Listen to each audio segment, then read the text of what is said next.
Nous poursuivons donc dans cette deuxième partie ce que nous avions commencé à expliquer, à révéler dans la première partie concernant les dessous de cette grosse fake news diffusée hier la nuit, le 20 juin 2023 par Nahar TV concernant soi-disant le démantèlement d'un réseau d'espionnage qui travaillait au profit des Émirats Arabes Unis contre les intérêts contre la sécurité nationale en Algérie, ainsi que l'expulsion de l'ambassadeur émiraté par les autorités algériennes et le déclenchement d'une crise politique diplomatique majeure entre Abu Dhabi et Alger. On a expliqué dans la première émission comment ils ont eu cette information et pourquoi ils l'ont diffusée et comment ensuite ils l'ont retirée et qu'est-ce qui s'est passé dans le contexte de manipulation, qu'est-ce qui s'est passé exactement durant cette nuit d'hier avec le démenti, une nuit qui s'est terminée, qui s'est achevée avec un démenti catégorique du ministre des Affaires étrangères algérien qui a essayé de rattraper un petit peu, qui a essayé de corriger, de limiter les dégâts et de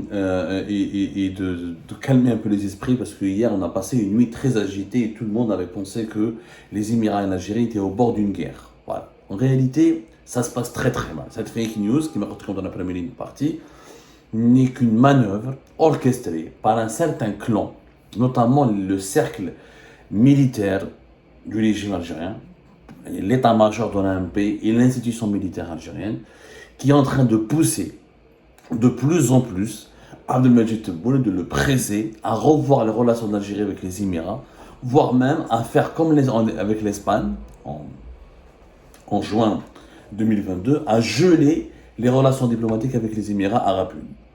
Mais Abdelmadjid Tebboune a peur de ce scénario, il n'a pas envie de se radicaliser à ce point, il n'a pas envie d'aller jusqu'à ce niveau de tension, ou là jusqu'à ce niveau de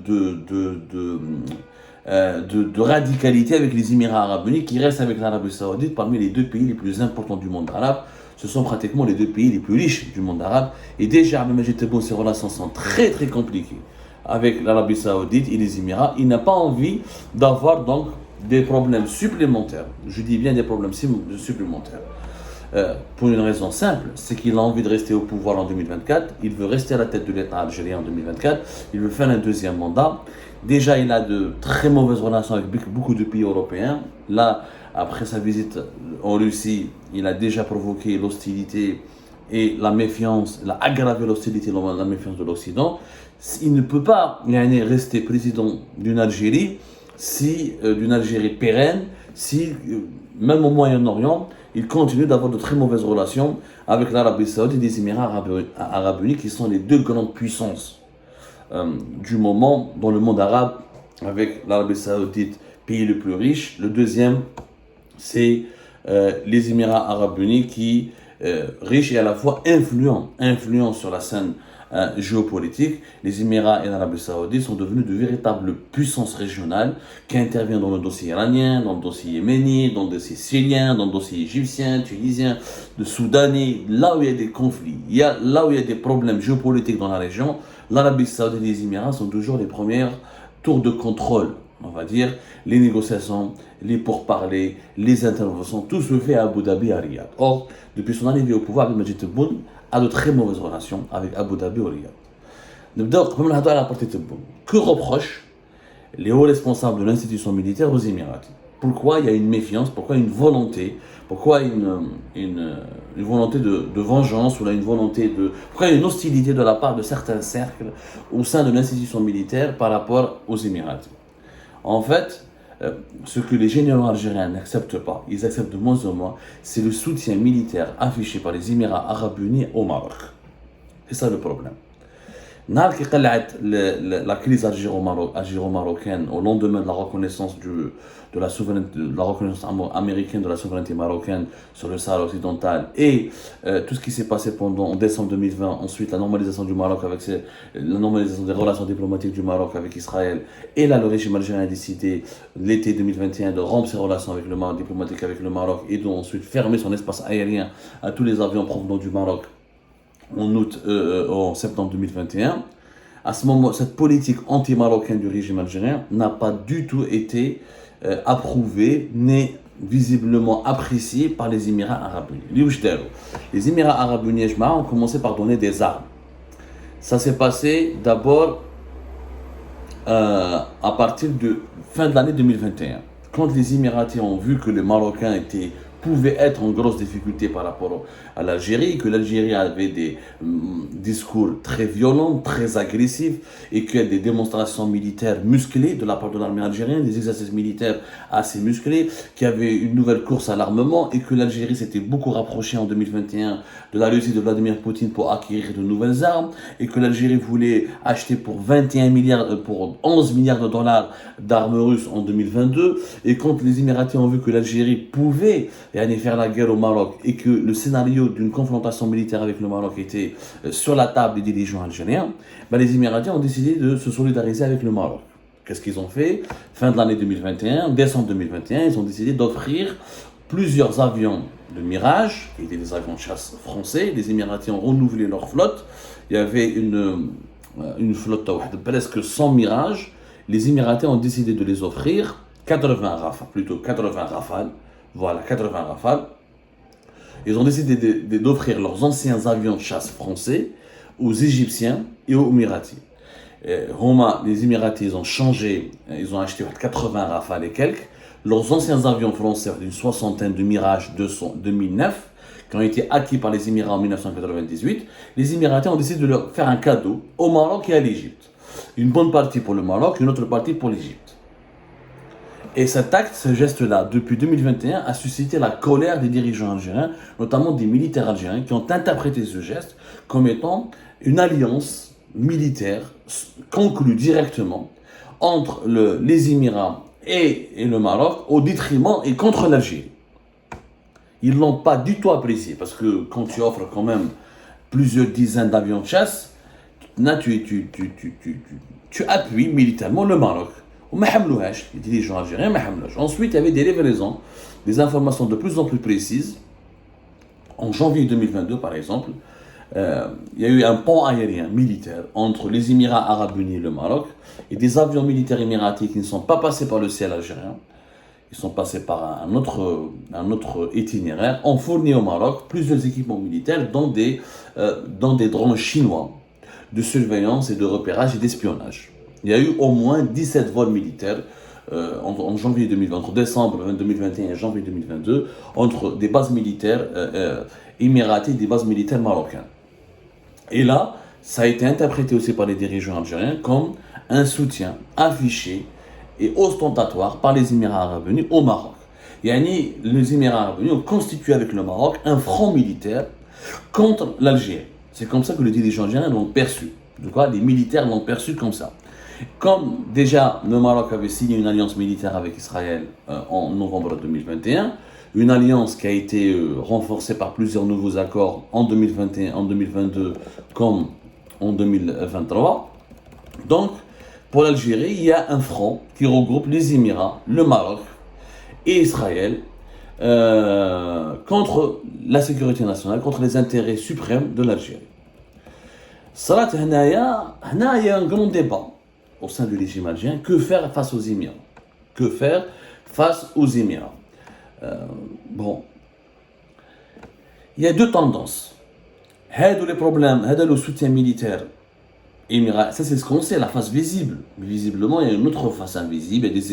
Il y a des rapports, il y a des sources sécuritaires algériennes qui disent qu'ils ont pu confirmer certaines informations auprès des Français, auprès des Égyptiens, auprès des Russes. Les Émiratis ont donné beaucoup plus d'armes, des quantités d'armes plus importantes au Maroc, et que les Émiratis sont prêts à financer le Maroc contre l'Algérie.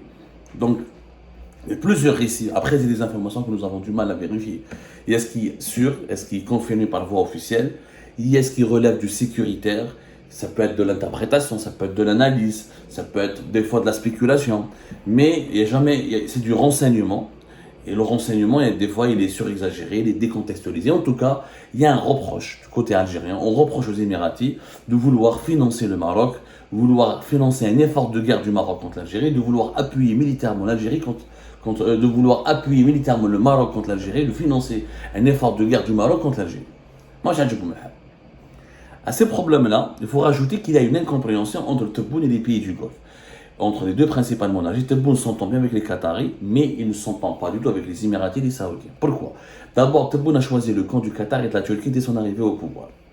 Dès son arrivée au pouvoir, Tebboune, parce qu'on lui a fait croire que les Émiratis auraient soutenu, auraient voulu que ce soit Azdin Mihoubi qui soit président en Algérie, et que c'est Azdin Mihoubi qui a de bonnes relations avec les Émiratis, qui Tebboune là au pouvoir, directement il a voulu se venger contre les intérêts émiratis, où il a choisi le camp du Qatar et de la Turquie. Tebboune est fidèle à la Turquie, il adore la Turquie, il a une affection particulière pour la Turquie. Or la Turquie soutient le Qatar, et le Qatar et les Émirats sont des ennemis traditionnels et des adversaires géopolitiques majeurs. Dans tous les dossiers géopolitiques régionaux, le Qatar et les Émirats ont des intérêts tout à fait opposés. Il y a une guerre d'influence qui oppose Abu Dhabi à Doha. Tebboune a choisi le Qatar. Il est parti au Qatar. Il a été à deux fois au Qatar, en 2021, en 2022, en 2021, en 2022. Il a reçu, il a de très bonnes relations avec le Qatar.